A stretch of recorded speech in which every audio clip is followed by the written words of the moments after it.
بسم اللہ الرحمن الرحیم۔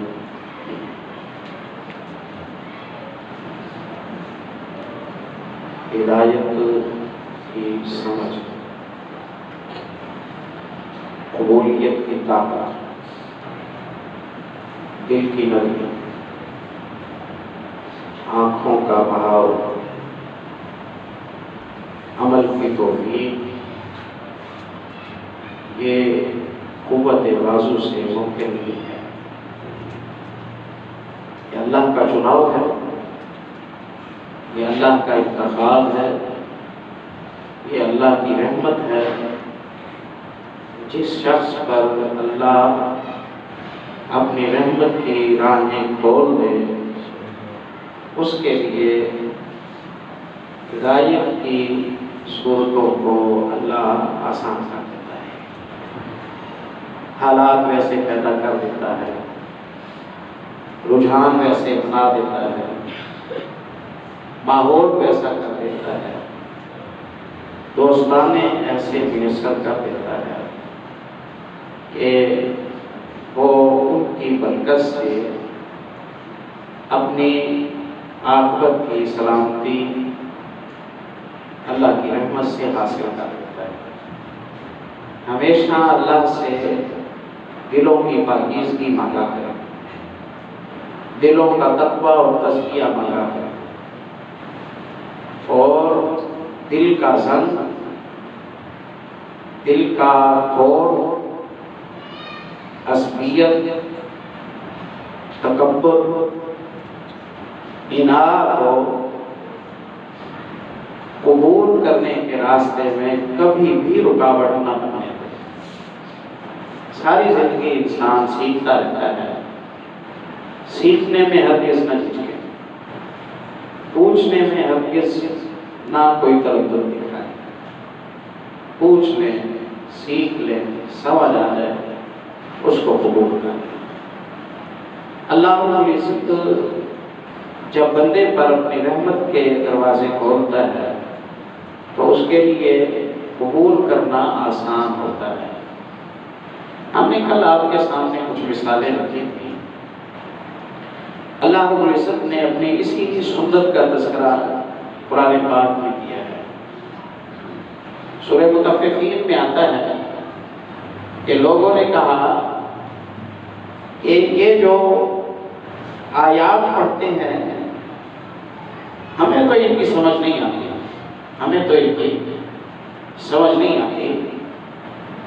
تم کہتے ہو کہ ان میں بڑی دانائیاں ہیں، ان میں بڑے اسباب ہیں، ان میں بڑی ہدایت ہے، ہمیں تو کچھ نظر نہیں آتا۔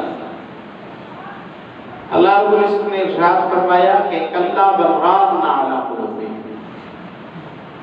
دلوں پر جمی ہوئی گرد صاف کر دو، پھر تمہیں بھی نظر آ جاتا ہے۔ دل میلے کچیلے کیے ہیں، وہ اپنا کام پورا نہیں انجام دے رہے ہیں، تو اس لیے تمہیں اس کی مٹھاس ہی نہیں آ رہی، اس کی مٹھاس ہی نہیں آ رہی ہے۔ سورہ بقرہ میں ہے بنو اسرائیل نے جب نبی کریم صلی اللہ علیہ وسلم کی نبوت اور رسالت کو دیکھا کہ جو یہود مدینہ میں رہتے تھے تو قبول انہوں نے نہ کیا۔ کل کے درس میں میں نے اس کا تھوڑا سا ذکر کیا تھا، کٹ گئے لیکن ماننے کے لیے تیار نہ ہوئے۔ تو انہوں نے کہا قلوبنا غلف، انہوں نے کہا قالوا قلوبنا غلف۔ غلف کے دو معنی کیے ہیں مفسرین نے۔ ایک معنی یہ ہے کہ انہوں نے کہا کہ ہمیں کیا سناتے ہو دانائی اور حکمت ہے، ہم خود صاحب علم ہیں، ہمارے دل دانائیوں سے بھرے ہوئے ہیں، اپنا علم اپنے پاس رکھو، اپنی ہدایت اپنے پاس رکھو، جو تم بتا رہے ہو ہم تم سے بہتر ہے، نعوذ باللہ۔ ایسا شخص نہیں سیکھ سکتا ہے پیارے بھائیو، ایسا شخص نہیں، گویا ہمیں پیاس نہیں ہے مزید ہدایت کو جاننے کی۔ یہ کیا بات کی آپ نے؟ اور دوسری بات انہوں نے یہ کی کہ ہماری سمجھ سے اونچی ہے، ہمیں سمجھ نہیں آتی، کیونکہ وہ سمجھنا نہیں چاہتے، کیونکہ وہ سمجھنا نہیں چاہتے۔ اور اللہ رب العزت ارشاد فرماتے ہیں وَلَوْ عَلِمَ فِيهِمْ خَيْرًا لَأَسْمَعَهُمْ، اللہ اللہ تمہارے دلوں میں اگر خیر کو دیکھتا تو تمہیں سنا دیتا، اللہ تمہیں خود نہیں سنا رہا ہے، اللہ چاہتا ہی یہی ہے، یرید اللہ، اللہ چاہتا ہی یہی ہے کہ یہ نہ سنے نہ مانے نہ انہیں توبہ کا راستہ دے۔ بہت دفعہ پہلے بات ہوئی ہوگی، یہ آخری سٹیج ہے، اس سے ہمیشہ حفاظت کی اللہ سے درخواست کیا کرے کہ جب اللہ بندے کو دفع ہی کر دے اور اس کو اعراض اور سرکشی اس کے نصیب میں ہی لکھ دے، یہ خوفناک بات ہے۔ وَإِذَا أُنزِلَتْ سُورَةٌ، قرآن پاک کی جب کوئی آیتیں نازل ہوتی ہیں، سورتیں نازل ہوتی ہیں، تو منافقین کے حوالے سے اللہ رب العزت نے ارشاد فرمایا، وہ ایک دوسرے کو دیکھتے ہیں اور کہتے ہیں اَيُّكُمْ زَادَتْهُ هَٰذِهِ ایمانا، آیتیں اتری ہیں، دیکھو تمہارا ایمان بڑھا ہے یا نہیں بڑھا۔ مذاق قرآن نے کہا ہے نا کہ مومنوں پر جب اللہ کی آیات پڑھی جاتی ہیں تو ان کا ایمان بڑھ جاتا ہے۔ یہ واقعاتی بات ہے کہ ایمان بڑھ جاتا ہے اللہ کی رحمت سے، لیکن منافقین کا رویہ یہ ہے کہ آیات اترتی ہیں، انہیں سنتے ہیں، پھر آپس میں مذاق اڑاتے ہوئے کہتے ہیں کہ کسی کا ایمان بڑھا ہے، دیکھو میاں بڑھ گیا ایمان، کیا بھی وہی ہے، کچھ بہتری آئی ہے یا نہیں۔ اللہ رب العزت ارشاد فرماتے ہیں کہ جو اللہ کے ڈر والے ہیں ان کا ایمان بڑھ جاتا ہے، اور جو زنگ آلود دل والے ہیں فزادتہم رجسا الی رجسہم، آیات اترتی رہتی ہیں لیکن ان کے دلوں کی کالت اور ناپاکی آیات کے اترنے کے باوجود زیادہ ہو جاتی ہے۔ کیا نتیجہ نکلا کہ رب بندے کو جب پکڑے تو اس کی پکڑ کی صورت یہ ہے کہ اس کے لیے ہدایت کے دروازے بند کر دیتا ہے، اس کے لیے ہدایت کے دروازے بند کر دیتا ہے، اللہ سے حفاظت کی درخواست کیا کرے۔ ایک ہے لا علمی کی وجہ سے کسی کا حقیقت تک نہ پہنچنا، یہ قابل معافی ہے انشاءاللہ۔ ہر شخص کی اپروچ اور ہر شخص کا علمی لیول اور ہر شخص کی سمجھ برابر نہیں ہو سکتی۔ نادانستگی لا علمی اللہ کے یہاں ایک عذر ہے، کوئی حرج کی بات نہیں۔ ایک ہے ضد اور اناد، دل کا میلا ہونا، اس صورت میں تو بات سمجھنا ہی ممکن نہیں۔ بیعت عقبہ ہوئی، پیارے نبی صلی اللہ علیہ وسلم یہ پہلی بیعت عقبہ، آج یہ قرآن مصعب بن زبیر رضی اللہ، مصعب بن عمیر رضی اللہ تعالیٰ عنہ نبی صلی اللہ علیہ وسلم کے شبیہ تھے، ہم شکل تھے آپ صلی اللہ علیہ وسلم، انہی کی شہادت ہوئی احد میں تو مشہور ہو گیا کہ محمد صلی اللہ علیہ وسلم کی شہادت ہوئی۔ اسلام کا مبلغ بنا کر مدینے بھیجا، مدینے میں پہنچے، شکایت لگی، بندہ آیا، اس نے آ کے ڈانٹا، میری بستی کے لوگوں کو، میری قوم کو میرے باغ میں بیٹھ کر گمراہ کر رہے ہو، دوبارہ نہ دیکھوں یہاں، خبردار اپنا دین اپنی تعلیمات اپنے ساتھ لے جاؤ، یہاں دوبارہ تبلیغ کرتے ہوئے دیکھا تو یہ وہ کر دوں گا۔ مصعب بن عمیر رضی اللہ تعالیٰ عنہ نے کہا کہ آپ صحیح کہتے ہیں، ہم آپ کو تکلیف نہیں دیں گے، آپ مناسب سمجھیں تو ہماری گفتگو سن لیں، آپ شعور مند ہیں، آپ کو اگر یہ لگے کہ ہم غلط کہتے ہیں تو ہم چھوڑ دیں گے، آپ کو تکلیف دینا چھوڑ دیں گے، اور اگر آپ کو یہ لگے کہ ہم ٹھیک کہتے ہیں تو آپ قبول کر لینا۔ اب بندہ آیا تو غصے میں ہے نا، آیا غصے میں ہے، جملہ دانائی کا ملا فوراً، ہاں یہ بات انصاف ہے، یہ بات انصاف ہے، ہاں سناؤ کیا ہے۔ قرآن پاک کی تلاوت کی گئی، پہلی مجلس میں تلاوت کو سنا، اسلام کے تعارف کو سنا مصعب بن عمیر رضی اللہ تعالیٰ عنہ کی زبان سے، اور اس کے بولنے سے پہلے حسین بن حضیر غالباً نے رضی اللہ تعالیٰ وہ کہتے ہیں کہ ہمیں اندازہ ہو گیا تھا کہ بندہ اور مسلمان ہو گیا نہیں رہ سکتا. تلاوت مکمل ہو گئی. اس دین میں داخل ہونے کے لیے کیا کرنا پڑتا ہے مجھے سکھاؤ. سکھایا واپس کیا بندہ مسلمان ہوا. دوسرے کو بھیجا اس نے سنا وہ مسلمان ہو گیا. شام سے پہلے قبیلہ خزرج کے سارے گھرانے مسلمان ہو گئے. شام سے پہلے قبیلہ خزرج کے سارے گھرانے مسلمان ہو گئے. آپ نے دیکھا کہ دل کی تختی صاف ہے. عصبیت رکاوٹ نہیں بنی, اناع نہیں بنائی, ضد نہیں بنائی, ڈٹائی نہیں کی. سوجھ بوجھ رکھتا ہے بندہ, انصاف پسند ہے بندہ, کافی ہے انشاءاللہ. اسی کے ذریعے اللہ کی رحمت سے برکت ہو گئی. مدینہ سارا ہی مسلمان ہوا, سارا ہی مسلمان ہوا. یہاں ٹھہر کر ایک اور بات سمجھ آئی کہ یہ ہدایتوں کے لیے اللہ نے ٹائم بنایا ہوتا ہے. اس لیے سمجھانے والے کو کوئی ٹارگٹ مقرر نہیں کر لینا چاہیے. اب آخری دفعہ سمجھا رہا ہوں پھر نہیں سمجھاؤں گا, انہیں سمجھانے کا کیا فائدہ, یہ تو مانتے ہی نہیں ہیں. چھوڑو پرے میاں, ان کے ساتھ بکا مارنا تو اپنا وقت ضائع کرنا ہے. نہیں نہیں نہیں, یہ بات اگر دائی سمجھ لینا کہ وہ منوانے کے لیے دعوت نہیں دے رہا, وہ حکم کے لیے دے رہا ہے. وہ دعوت دینا عبادت ہے. دعوت دینا عبادت ہے, بندگی ہے. سمجھانا عبادت ہے, بندگی ہے, اللہ کو خوش کرنے والی چیز ہے. تو دائی تو اپنی آخرت بنا رہا ہوتا ہے کہ اللہ میں ڈیوٹی دے رہا ہوں. اب دل دائی کے قبضے میں تھوڑی ہے, دل تو اللہ کے قبضے میں ہے. اور یہ اللہ کی مشیت ہے اور اس میں اللہ کی حکمتیں ہیں. 13 سال میں مکے میں اتنے مسلمان نہیں ہوئے, 13 دنوں میں ایک امتی کی دعوت پر مدینے میں جتنے مسلمان ہوئے. رسول اللہ سے بڑھ کر تو دانائی کی بات کوئی نہیں کر سکتا نا. آپ سے اچھا خلق کسی کا نہیں ہو سکتا, اچھا طریقہ کسی کا نہیں ہو سکتا, اچھا استدلال کسی کا نہیں ہو سکتا, پرکشش شخصیت کسی کی نہیں ہو سکتی. ہو سکتا ہرگز نہیں ہو سکتی. اچھے کی بہترین کی موجودگی میں مکے والے پیاسے رہے اور شاگرد کی موجودگی میں مدینے والے سیراب ہو گئے. اللہ رب العزت نے یہ پیغام دے دیا کہ دل میرے قبضے میں ہے. جب میرے بس میں نہ رہے مجھ سے بات کیا کر, میں دل جیسے چاہوں گا ویسے پھروں گا, دل جیسے چاہوں گا ویسے پھروں گا.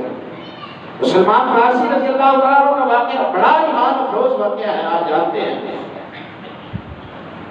کہ سلمان فارسی رضی اللہ عنہ تلاش کرتے کرتے مدینے آئے تھے, تلاش کرتے کرتے مدینے آئے تھے اور پہچان گئے تھے پیارے نبی صلی اللہ علیہ وسلم کو. آپ کی صفتوں سے مکمل پہچان کر, یہ پہچان جنہوں نے کرائی تھی وہ مسلمان نہیں ہوئے, اور جس نے پہچان لی وہ بندہ مسلمان ہو گیا, وہ بندہ مسلمان ہو گیا.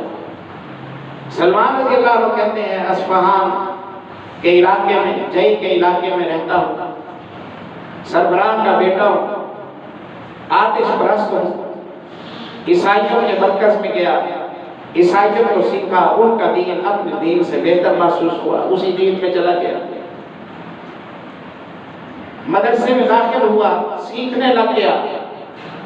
میرا استاد فوت ہو گیا, میں نے اس کی وفات سے پہلے کہا کوئی اور بتائے جس سے میں علم سیکھوں.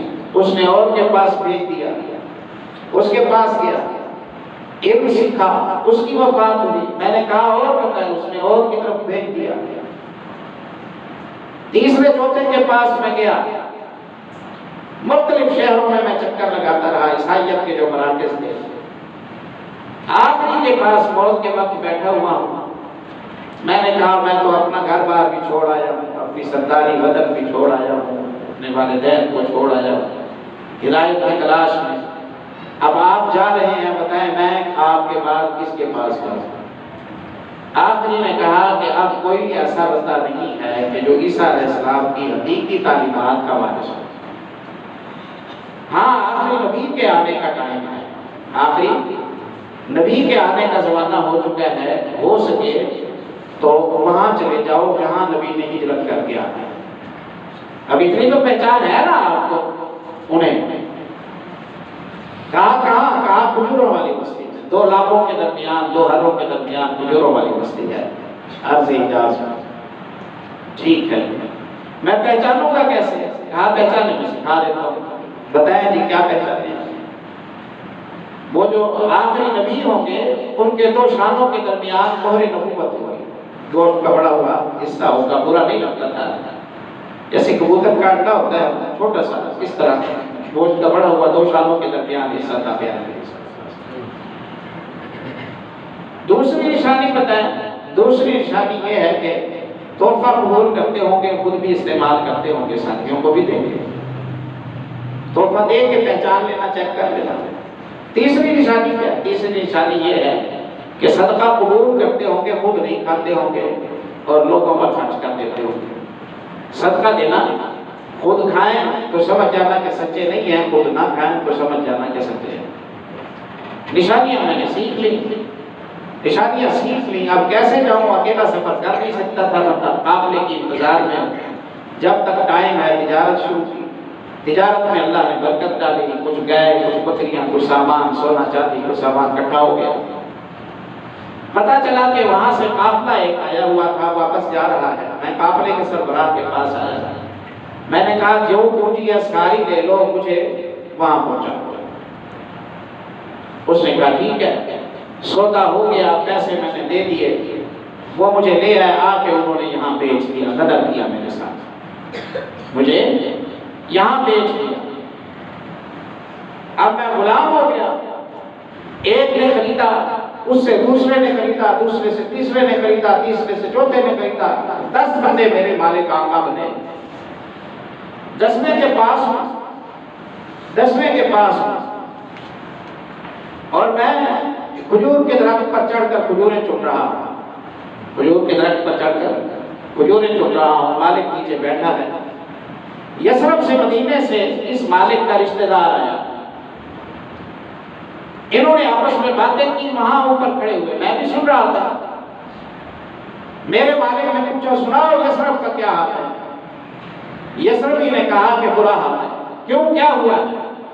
کہا ایک شخص آیا ہے، نبوت کا دعویٰ کرتا ہے، لوگ اپنا دین چھوڑ کے اس کے دین میں داخل ہو رہے ہیں، بڑی پریشانی بنی۔ میں تو اسی پیاس میں تھا، میں تو اسی تلاش میں تھا، قریب تھا کہ میں کھجور کے درخت سے خوشی کے مارے گر پڑوں، جس کے لیے ملک چھانے، جس کے لیے شہروں کے شہر چھانے، جس کے لیے غلامیاں برداشت کی، جس کے لیے سفر کیے، جس کے لیے مدرسے بدلے، جس کے لیے والدین کو چھوڑا، جس کے لیے جائیدادوں کو چھوڑا، اس کی بےعزت ہو چکی ہے۔ یثرب میں آ چکے ہیں، سبحان اللہ۔ میں نیچے اترا تفصیلات معلوم کرنے کے لیے، میری اس پوچھ داچھ کو مالک نے مداخلت سمجھا، اس نے میرے منہ پر تھپڑ مارا، اس نے کہا تو اپنا کام کر، تجھے کیا پڑی، کوئی آئے کوئی جائے۔ خیر مجھے خبر تو مل گئی تھی کہ مدینے میں ایک آنے والا آیا ہے جس کا دعویٰ ہے کہ وہ اللہ کا نبی ہے۔ کھجوریں لی، میں پہنچ گیا پیارے نبی صلی اللہ علیہ وسلم کے پاس۔ جا کر میں نے کھجوریں تحفے میں دی، یہ تحفہ ہے میری طرف سے، آپ قبول فرما لیجیے۔ آپ صلی اللہ علیہ وسلم سے میرا تحفہ قبول کیا، آپ نے خود بھی تناول کیا، لوگوں کو بھی دیا، نشانی پوری ہو گئی۔ کچھ دن گزرے، کچھ اور کھجوریں جمع کی، پھر میں آ گیا، یہ صدقے کی کھجوریں ہیں، یہ تو قبول کر لیجیے۔ آپ نے قبول فرمائی، لوگوں میں بانٹ دی، خود نہ کھائی۔ دوسری نشانی بھی پوری ہو گئی۔ اب تیسری نشانی مہر نبوت دیکھنی ہے، وہ تو قمیص کے نیچے ہے۔ کیسے دیکھوں؟ آیا میں، آپ صلی اللہ علیہ وسلم بقیع قبرستان میں ہیں، تدفین کے موقع پر آپ وہاں بیٹھے ہوئے ہیں، اور اس دوران میں پیچھے قبر کی طرف جھانک کر مہر نبوت دیکھنے کی کوشش کر رہا ہوں۔ اندازہ آپ کو ہو گیا، مطلب شناسی اخیر تھی محمد رسول اللہ صلی اللہ علیہ وسلم۔ آپ صلی اللہ علیہ وسلم چہروں کو پہچان لیتے تھے. سبحان اللہ. آپ صلی اللہ علیہ وسلم کو اندازہ ہو گیا کہ یہ پہلے تحفہ لایا تھا پھر صدقہ لایا ہے، اب یہ پیچھے قبر کو دیکھتا ہے، مہر نبوت کو پہچاننا چاہتا ہے، فرق میں ہے، چیک کرنا چاہتا ہے. یہاں ٹھہر کر ایک بات سمجھیے، کوئی دل کی تسلی چاہتا ہے تو یہ اس کا رائٹ ہے، غصہ کرنے کی ضرورت نہیں ہے. یوں نہیں کہا جائے گا کہ تم مجھ پر اعتبار نہیں کرتا، میں تو جھوٹ بول رہا ہوں، میں بڑا غلط بیان نہیں کروں گا. نہ اس کا حق ہے، اسے تسلی کرنے دو، اسے پوچھ تاچھ کرنے دو. دھکے سے تو یہ دین اللہ اپنی وحدانیت نہیں بنواتا. لا اکراہ فی الدین قد تبین الرشد من الغی. زبردستی کا کیا مطلب ہے؟ انسان ہے کہ کوئی جانور تھوڑی ہے کہ جسے ہانکا جائے گا، ہانکا نہیں جائے گا. اسے فیصلہ کرنے دو یہ کس کروٹ بیٹھنا چاہتا ہے. اسے سمجھ آ جائے گی تو یہ جان کٹوا دے گا، سمجھ نہ آئی تو زبردستی سے نہیں چلایا جا سکتا. آپ نے اندازہ لگا لیا کہ میں مہر نبوت دیکھنا چاہتا ہوں. آپ صلی اللہ علیہ وسلم نے اپنا کرتا مبارک پیچھے کی طرف کر دیا، مہر نظر آ گئی، میں مسلمان ہو گیا.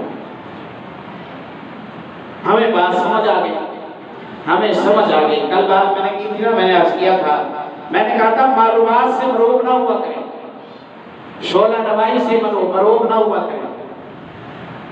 بندہ بڑا بات کرتا ہے، کسی کو بولنے نہیں دیتا، پر نہیں مارنے دیتا، اس کی چپ زبانی کو اپنی آخرت نہ دے آئے. یہ چپ زبان اللہ کے یہاں اس کی چپ زبانی نہیں چلے گی. نبی کریم صلی اللہ علیہ وسلم نے فرمایا دو بندے میرے پاس آتے ہیں جھگڑا لے کر، اس کا دعویٰ ہے کہ زمین میری ہے، دوسرے کا دعویٰ ہے کہ زمین میری ہے. میں دونوں کو سنتا ہوں. ایک قادر الکلام ہے، بات کرنے کا طریقہ جانتا ہے، اس کی ادائیگی سے مجھے لگتا ہے کہ شاید اس کی. دوسرا وہ بات اس ہمت کے ساتھ، اس فصاحت و بلاغت کے ساتھ، اس زور بیان کے ساتھ نہیں کر سکتا. میں سمجھتا ہوں کہ اس کی نہیں ہے، میں فیصلہ کر دیتا ہوں، لیکن اندر سے وہ سمجھتا ہے جس کے ہاتھ میں فیصلہ ہوا کہ میری تھی نہیں، میں اپنی چلاکی سے لے کے جا رہا ہوں، تو وہ سمجھ جائے کہ میرے فیصلے میں زمین اس کی بنا نہیں. انما ابقى له قطعة من النار، وہ سمجھ جائے کہ میں نے آگ کا ٹکڑا کاٹ کے اسے دیا ہے. میرا فیصلہ، اس کا حق کسی کا حق اس کے لیے حلال نہیں کر دے گا. تو جنہوں نے راستہ سکھایا، جنہوں نے نشانیاں بتائی، جنہوں نے معلومات دی، وہ مسلمان ہوئے نہ ہوئے، مسلمان ہو گئے. تختی صاف ہو اللہ رحمت فرما دیتا ہے، تختی صاف ہو اللہ رحمت فرما دیتا ہے. یہی تھا نا سورہ نجم کی آیات نازل ہوئی. حبشی حبشہ کی طرف ہجرت کر کے گئے ہوئے ہیں، پیچھے سورۃ النجم نازل ہوئی. پیارے نبی صلی اللہ علیہ وسلم حرم میں سورہ نجم کی تلاوت فرما رہے ہیں. صحن حرم میں قبیلوں کے سردار اپنی قوم کے جوانوں کے ساتھ بیٹھا کرتے تھے. یہاں ایک قوم بیٹھی ہے، وہاں دوسری بیٹھی ہے، وہاں تیسری بیٹھی ہے، مجمع لگا ہوا ہے. پیارے نبی صلی اللہ علیہ وسلم سورۃ النجم کی تلاوت کر رہے ہیں. والنجم اذا هوى ما ضل صاحبكم وما غوى وما ينطق عن الهوى ان هو الا وحي يوحى. بڑا زور بیان ہے مکی صورتوں میں، سبحان اللہ. اور وہ تو عرب تھے، غیر ارادی طور پر سناٹا چھا گیا، سب سننے لگے، سب سننے لگے. مرحیم نے لکھا ہے نا، چھپ چھپ کے سنتے تھے پیارے نبی صلی اللہ علیہ وسلم تلاوت قرآن، چھپ چھپ کے سنتے تھے. سننے لگے، سنتے سنتے سنتے آیت سجدہ آئی. آپ صلی اللہ علیہ وسلم سجدے میں گئے، بے اختیار سارے لوگ سجدے میں، بے اختیار سارے لوگ سجدے میں، قابو میں نہ رہے. قرآن ایسا کلام ہے سبحان اللہ، اس میں اتنا زور ہے سبحان اللہ کہ اس پر کوئی تھوڑی سی توجہ دے تو سبحان اللہ ہدایت کے راہیں کھل جاتی ہیں. بے اختیار سب سجدے میں گر گئے. اب شرمندہ ہوئے، پروپیگنڈے کرتے ہیں، لوگوں کے کام بھرتے ہیں، صاحب کہتے ہیں، مجنون کہتے ہیں، پتہ نہیں کیسے کیسے الزام لگاتے ہیں، دشمنیاں کرتے ہیں، راہوں میں کانٹے بچھاتے ہیں، حاجیوں کے ذہن دماغ کام بھرتے ہیں ان کے خلاف، اور حالت یہ ہے کہ آیات ان کی زبان سے سن کر برداشت نہیں کر سکے، سب سجدے میں گر گئے۔ اب بہانہ بناؤ، کیوں سجدہ کیا؟ تو بہانہ یہ بنایا کہ محمد صلی اللہ علیہ وسلم نے ہمارے بتوں کی تعریف کی، بتوں کی تعریف کرتے تو تم مخالفت کیوں کرتے؟ بتوں کی تعریف کرتے تو تم مخالفت کیوں کرتے؟ تم نے تو جینا حرام کیا ہوا ہے مسلمانوں کا، تمہیں یہ لگتا ہے کہ بتوں کی توہین کرتے ہیں۔ وہ کہتے ہیں نام تو آئے تھے مذمت میں، افرائیتم اللات والعزی ومناۃ الثالثۃ الاخری الکم الذکر وله الانثی، نام تو آئے ہیں بتوں کے اس صورت میں، لیکن ان کی مخالفت کرنے کے لیے آئے ہیں، ان کی حقیقت کو کھولنے کے لیے آئے ہیں، یہ بتانے کے لیے آئے ہیں کہ لات منات عزی یہ اللہ کی صفتوں سے متصف نہیں ہے، تمہارے معبود برحق نہیں ہے، ان کی عبادت نہ کرو۔ آیتوں میں تو یہ آیا ہے۔ وہ کہتے ہیں نہیں صاحب نہیں، تعریف بھی آئی تھی۔ اچھا کیا تعریف آئی تھی؟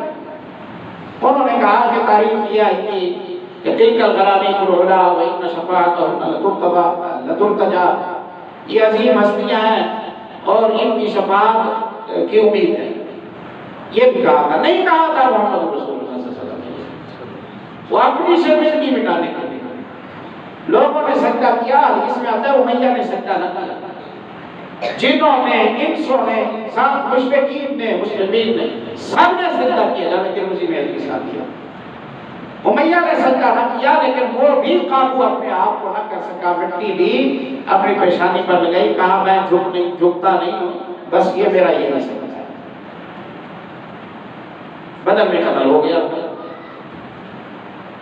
تو پہچان ہو جانے کا اتنا فائدہ نہیں ہے، یہ جو آج کے وقت کہتے ہیں نا ہمارا عقیدہ پکا ہے، ہمیں پہچان ہے، ہم شریک نہیں بناتے، ہم بدعتیں نہیں کرتے، ہم فلاں نہیں کرتے، پہچان ہو جانا کافی نہیں ہے، عمل بھی کیا جائے۔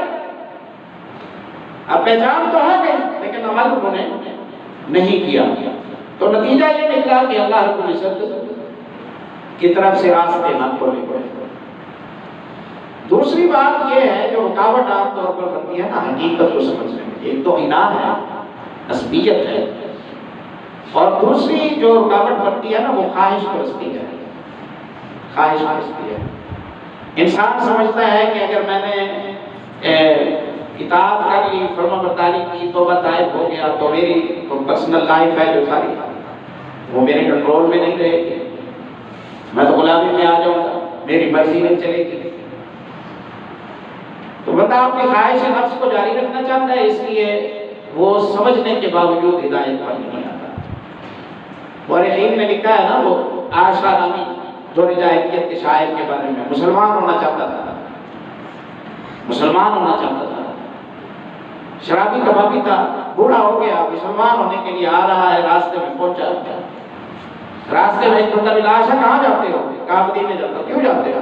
محمد سے ملنے کے لیے صلی اللہ علیہ وسلم۔ کیوں؟ مسلمان ہونا چاہتا تھا، ساری زندگی بدکاریوں میں گزری ہے، چلو اب آخرت بن جائے، توبہ طائب ہو جاتا ہوں۔ اس نے کہا چھوڑ پڑے، تو نہیں چل سکتا ان کے ساتھ، بے میں کیوں نہیں چل سکتا؟ اس نے کہا اس لیے نہیں چل سکتا ہے کہ وہ تو شراب سے روکتے ہیں، وہ تو بدکاریوں سے روکتے ہیں، تو بنا رک سکے گا؟ اس نے کہا تو مشکل، جب چھوڑ کر جب رک سکے اس وقت مسلمان ہونا۔ اس نے کہا چلو صحیح ہے، اس سال نہیں ہوتا، اگلے سال ہوگا مسلمان، اس سال شرابیں پیتا ہوں، رات کے بدکاریاں کرتا ہوں، اور اگلے سال کے مسلمان ہو جاؤں گا، نہ پھر شراب کو منہ لگاؤں گا اور نہ پھر بدکاری کی طرف جاؤں گا۔ وہی سال اس کی زندگی کا آخری سال بنا، مسلمان نہ ہو سکا۔ ماننے کے لیے شرطیں نہ لگایا کریں، ماننے کے لیے شرطیں نہ لگایا کریں، یہ کام کر لو پھر قرضہ اتارتا ہوں، یہ کام کر لو پھر تمہارا حق دیتا ہوں، بس حج کر رہا ہوں، عمرہ کر رہا ہوں، اس کے بعد قرضہ چھوڑتا ہوں، یہ کیا بات ہے؟ ٹائم آپ کے پاس ہے تو اسی کو ہدایت کے لیے یہی ٹائم سب سے قیمتی ہے. جو گزر گیا ہے وہ آپ کے قابو میں نہیں ہے، جو آنے والا ہے اس کا کوئی اعتبار نہیں. تو بہترین ٹائم بات کو قبول کرنے کے لیے وہ ہے جو موجودہ ہے.